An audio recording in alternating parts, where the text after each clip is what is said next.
A follower named Faithful Mary came forward with her story. Faithful Mary said she joined the movement years before after ending up homeless as a result of her drug and alcohol addiction. She said the movement helped her get off her feet, just like it had for thousands of others. So, over time, she had become like a poster girl for Father Divine. Her recovery was evidence of his divine power.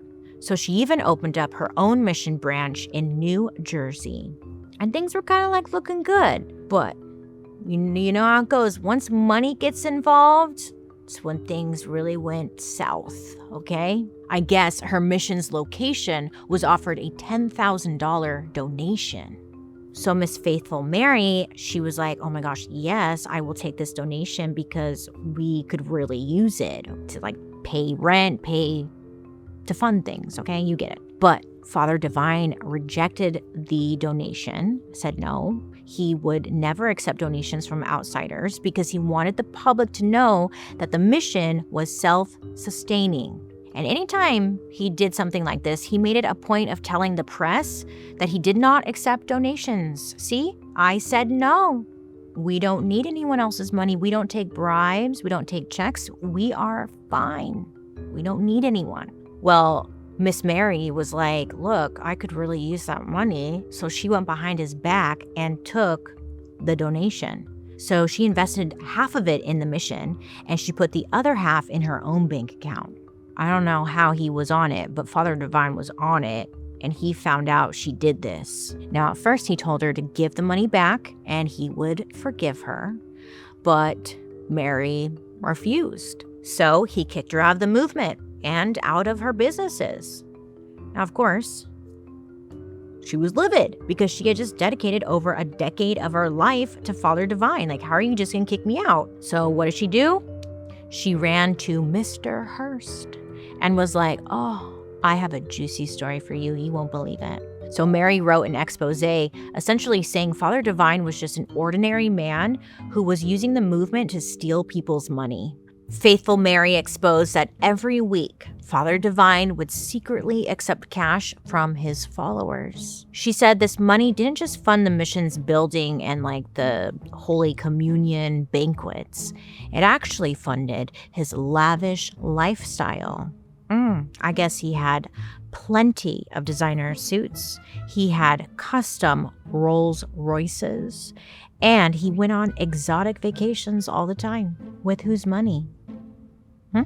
Now, again, this was shocking because Father Divine was known as this selfless, humble leader. But that wasn't all.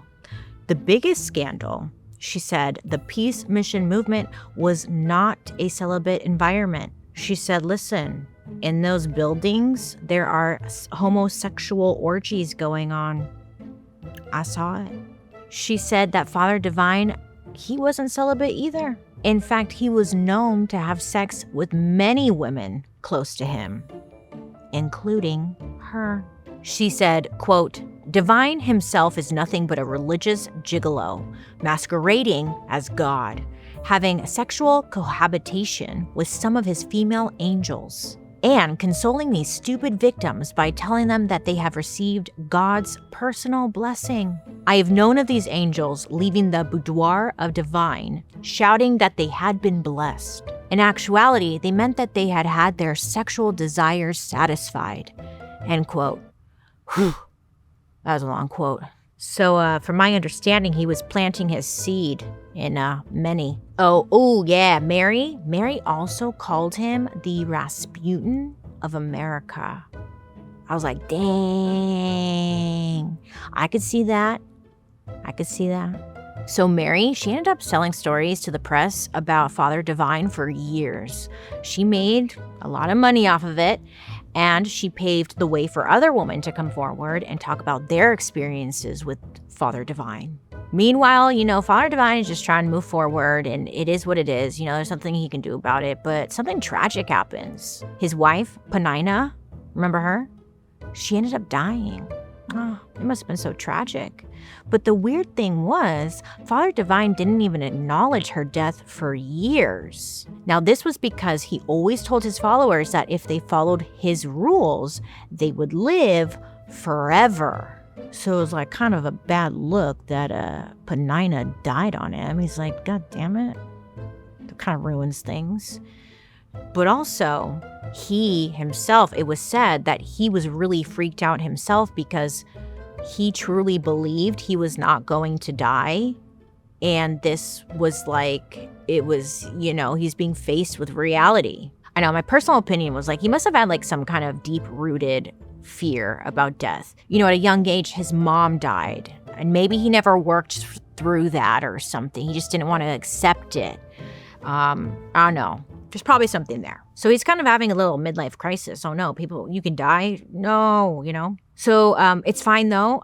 He's like, I have to move forward. Father Divine, he ended up meeting someone else, a 21-year-old Canadian woman named Edna Rose Richings. And they met in, first she was like his assistant, and then they ended up getting married in 1946. So I guess their meet cute is that she approached him and told him that they were meant to be together. So at this point, Father Divine was like 60-something years old, and he was like, all right, it's kind of a good idea.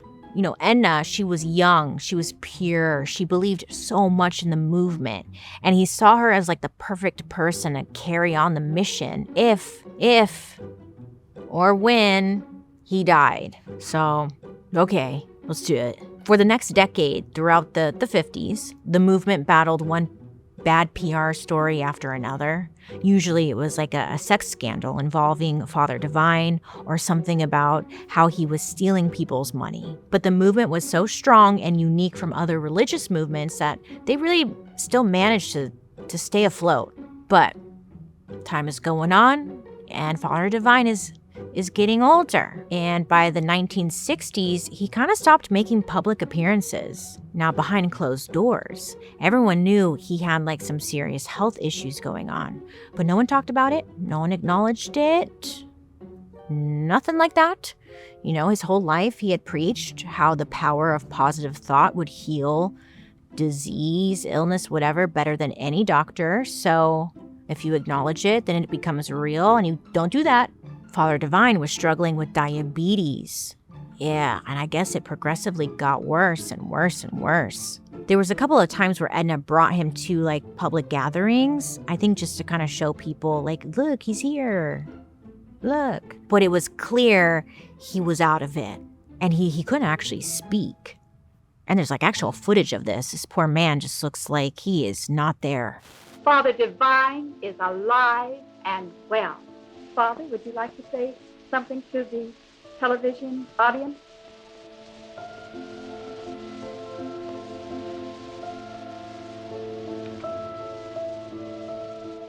Now, Edna, she still encouraged the followers to use the power of positive thinking to heal him. You are a healthy young man, Father Divine. So healthy.